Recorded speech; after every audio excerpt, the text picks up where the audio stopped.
We are multitasking a lot of the time that we pay very little attention to being elegant, graceful, and sophisticated. You have to think like a sleek person in order to be one.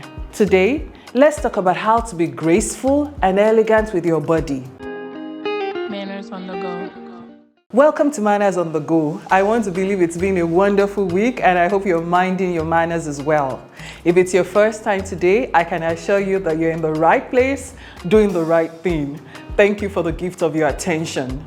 This episode is brought to you by Sage Designs Limited, a leading architecture, design, and construction firm in Lagos, Nigeria.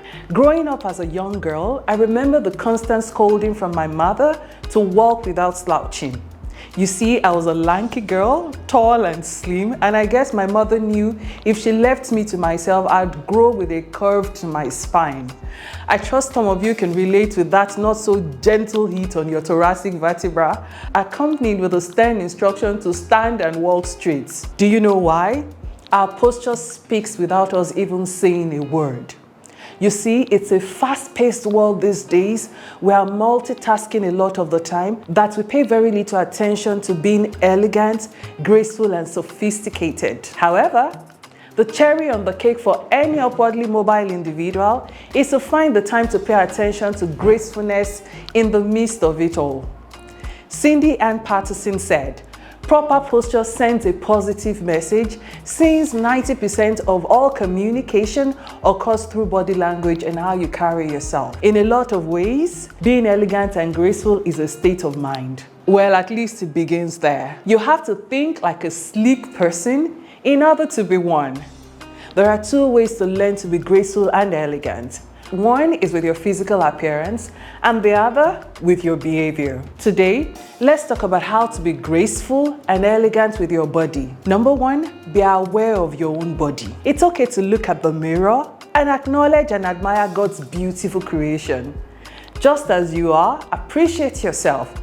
Check to see, do I need to lose some belly fat? Perhaps I need to trim my hair.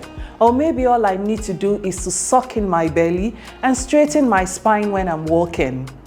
Proper posture has been known to reduce stress on your muscles, tendons, bones, and even your internal organs. So take a look at your posture. How does it feel? Check yourself out. Not as a vain person would do, but like the one who is ready to take up the world with confidence. Number two, practice good posture. A good posture is an easy way to exude confidence and balance. Stand and walk straight. I've seen people put a pile of books on their heads to practice walking straight. This might seem over the top for many of us, but the whole idea is that you should straighten your spine. So how do you stand up straight? First, check your posture as is and align it perfectly. How would you do that? Find a wall close to you right now. Back up against the wall, facing away from the wall. Slowly back up until you stand in solid contact with it. Allow your feet to be shoulder width apart and about 6 inches off the wall. There should be 3 contact points on the wall: the back of your head, your shoulder, and your buttocks. If this isn't the posture you have standing against the wall, then you likely have a bad posture. You can reorientate your upper body without moving your feet so that you're in proper standing position. Then, step away from the wall and keep that positioning. Try walking away while maintaining your proper upper body posture. You may slip back to your default posture, but constantly remind yourself of the benefit of standing and walking upright. If it is difficult to sustain that good posture, you may want to invest in posture belts or shoulder braces. This standing posture applies to both men and women. Now let's distinguish between the way a lady sits and the way a gentleman sits.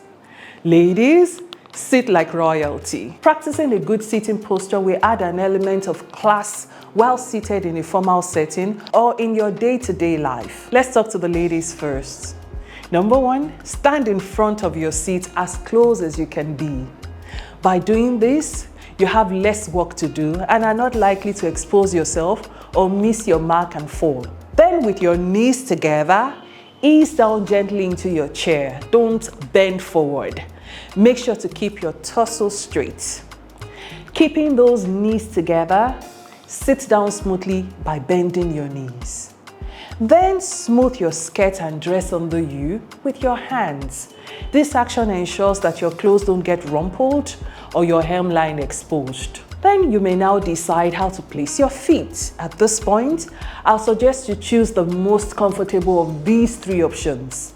First one is your feet flat on the floor with your knees together, or your legs crossed at the ankle with your knees together, or your legs crossed at the ankle at an angle. Whichever you choose, ensure there is no space between your knees. If you have long legs, you may find it more relaxing to angle your legs with or without closing your ankles. Can you ever cross your legs at the thigh as a lady? Yes, you can. I'll advise you do only when you're wearing pants. Pants or skirts, be sure to keep your thighs together. Spreading your legs, even when adjusting in your seat, is not ladylike. It is easier to place your legs at an angle. Then sit up straight. Do not lean back into your chair. For formal occasions, it's more appropriate to sit in the center of your chair with your back not in contact with the chair. Also, do not lean forward or slouch in your chair. I'll advise that you give a gentle lean forward when you're talking or listening to someone. It shows attentiveness. Next is to place your hands on your laps. When you're not gesturing with it, please keep your hands folded on your lap or holding a clutch. Rest them just above your thigh. Did you find that easy to practice? Please let me know in the comments. And to the gentlemen, you see, women have long been tutored on poise and comportment.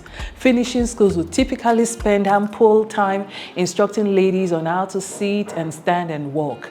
Rarely are men instructed on the basics of sitting, standing and walking. I'll therefore be glad to bring along a male friend to talk to you about everything posture. I really can't wait. Let me end on this note.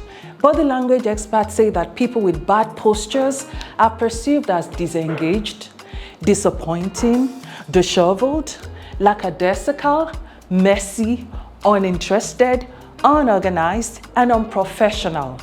Why would you want anyone to think these of you when you jolly well know that you are not any of those qualities described there? Now you know that you will be projecting a confident image through good body posture. Cindy Ann Patterson said, "No amount of high fashion can make up for a lifetime of poor posture." Thanks for watching, and my appreciation again goes to Sake Designs for sponsoring this episode. Thank you, and see you again next week. Goodbye. Manners on the go.